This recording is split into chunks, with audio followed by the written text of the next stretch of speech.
Welcome to 10 Tech Entrepreneurs Nebraska, brought to you by the Nebraska Tech Collaborative, powered by the Exarban Foundation.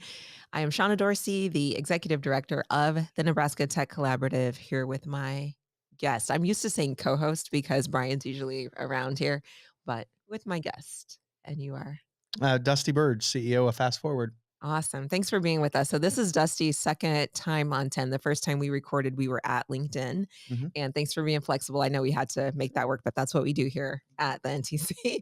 But for those who don't know, the format of this is a fast 10 minutes. We record, we chat. We do not edit anything. We just release as is.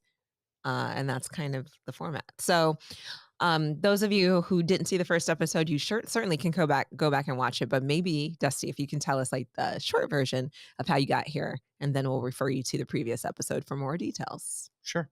Yeah, so I went through a startup accelerator at Lincoln, Nebraska called NMotion. It's a startup accelerator that's part of a larger network called Generator.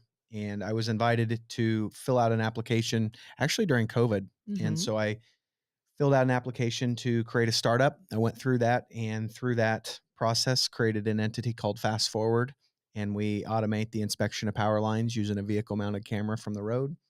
And we're pretty much able to do what would normally take a utility like a decade to do, we're able to do in about a month or less. And so that's kind of the technology and the problem that we've solved to get to this point. Okay, so fascinating to me. I think every time I hear about this, and I believe I met you while you were in motion, um, Mhm. it's always been fascinating to me. So how did you stumble upon this as something that you wanted to pursue, or maybe you didn't stumble onto it? But go on. Yeah. Yeah, so I'd actually started a few companies in the past. One of the first ones was a drone based inspection company and had a really great business. And there were a lot of poles that we didn't fly. I sold that business, started another one in a non related note or industry. And when I applied for NMotion, went through the process, there was this actually my most enjoyable phase was the ideation phase where Mhm. we were essentially every week we would pick an idea and then research like crazy and then pretend pitch to a group of investors or mentors at the end of the week to help us learn about what are the really core aspects of a startup that could be successful. And a lot of that is just identifying a problem that is solvable and is scalable. And so going through that, I realized that maybe there's another market here or an opportunity around power line inspections that is still too manual that could be automated. And so it Mhm. was that through that ideation phase at NMotion, really where we kind of solidified there's something here worth grabbing onto. That's really cool. And so, I know when we were chatting with you the first time, you were about just some time away from heading to South by Southwest. So, Hmm. can you tell us about that experience and what came out of that? Yeah.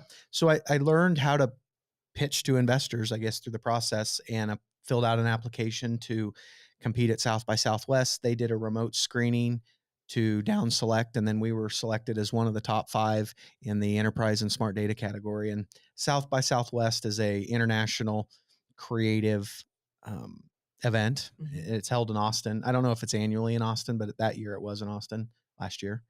And we pitched. We were one of the top 5. We didn't win, so technically we tied second with the other 4 companies.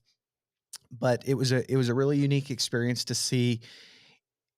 Yeah, I'm in the industrial space, and so to see a non-industrial show. I mean, South by Southwest isn't really an industrial, but to see other businesses that were being created and hear their pitches and how they're presenting the problem that they're solving, I learned a lot from it.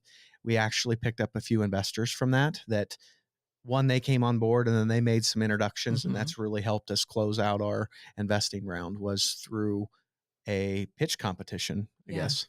That is so outs just fantastic. I just love this so much. So your company is still growing, and even though, and my favorite thing about this is that you went to South by, you presented, you won second place. I love how you said you tied for second with 4 other companies. Excellent perspective. But you still ended up with investors anyway. So, Yeah, we had a lot of positive feedback, and mhm. it was kind of, we were at the table there getting ready to, they were doing the awards, and there were actually 2 of the other companies at the table. They were like, "Congratulations!" Like they had seen us pitch and vice versa, and they really felt that like we were solving a really compelling problem that everyone can relate to Yeah. because everybody uses electricity, and really had simplified down what we're doing to that audience. And so we had a lot of positive feedback. But yeah, we're solving a really good problem that helps everybody, regardless of where they're from, size of community. We've helped towns of just a few thousand people Hmm. and customers with thousands of houses and homes. So we're solving a really good problem, and it's good for the industry. So that it was really easy for people to relate to. That's awesome. And I know I'm not great at like the order of questions, so we're going to come like double back over things. But can you tell us what problem you are solving with this Sure. solution?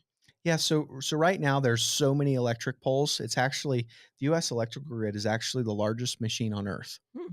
in just the US, and we only represent about 15% of the installed base nation or globally. The challenge is that the inspection interval between when they check this pole and when they come back again is so long that it leads to opportunities to have a power outage, either due to Mother Nature, a snowstorm, wind, whatever reason it might be. But it's because there's not a lot of technology that can make those inspections happen a lot faster without charging the consumer more.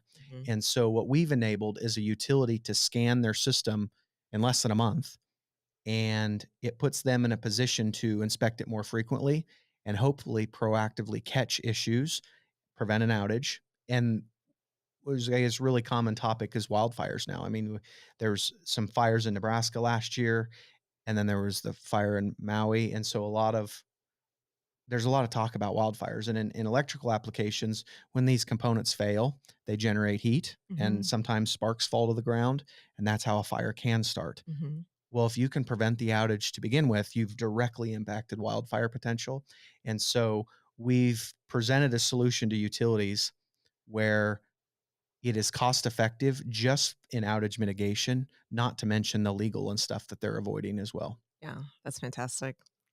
So that's the problem we're solving, is It's so preventing exciting. outages. Yep. Yeah, and so right now, can you tell us about the inspector Mhm. is mounted on top of a car? Like, can you talk to us about how the technology about Yeah. behind this? Hmm. So we have a patent pending camera system that mounts on the top of a car. It's got 4 cameras, 2 facing forward and 2 facing rear. And in one pass down the road, we're getting both sides of the road and the front and back of each pole. The challenge is that for every 1,000 miles we drive, we take about 2 million photos. And so we've created an AI model to help us facilitate analyzing those photos and getting them ultimately to what the core of what the customer wants in our application. What they want to know is what's wrong, where it's at, and how bad it is. That's really all they care about. Hmm. Everything else is just, um, a cherry on top. But if we can deliver those 3 things at speed, Hmm. we can. And we're still compiling some of the results, but just kind of a sneak peek. To my knowledge, we've just completed the largest thermal inspection in history for any utility. We did about 2,500 miles in about 3 weeks of distribution line, and that's the largest thermal inspection of distribution line that's ever been done, and that definitely in that short of time. So we will be releasing results of that soon. That is so great. And my favorite thing about this, many favorite things about it. Obviously, I'm just a super huge fan. Is that I love that you are based out of Kearney, Nebraska, which is Mhm. so outstanding. So, can you tell us about maybe your education there and how it ties into this? Sure. So I grew up in a town called Benkelman. It's very southwest Nebraska, about a Hmm. thousand people. Went to school at Kearney, got a degree in industrial distribution. Traveled. I went to work for General Electric and traveled the nation in different roles. Ultimately, my wife and I were expecting. We were living in Colorado at the time, and we thought, we want to move back home. Where would be a good place to raise kids? And the Kearney community is a very good community to raise a Hmm. family. It's strategically located in a very good spot for me because I travel a lot. We have an airport, got good lodging, and it's right on the interstate. And so we kind of put all that together and been able to plant our roots in central Nebraska and in a really good community. Yeah, your Dean Chairs and I don't Oh, know when this Tim, is yeah. going to be aired, but we tried to meet you at your office. So we took a selfie outside of it that I need to Did send you? to you. Yeah, we were like, Oh, we're here. And he's probably out doing his outselling. thing. Yep. Yeah. So, but anyway, it's just really cool to see. And, we'll continue to follow you and invite you back to Sure. hear how things are going, but just really excited for you and everything that you're doing for all of us. So thank you. Well, thank you very much. And thanks for everybody that's helped us out along the way. It's been a really great experience. Awesome. Thank you.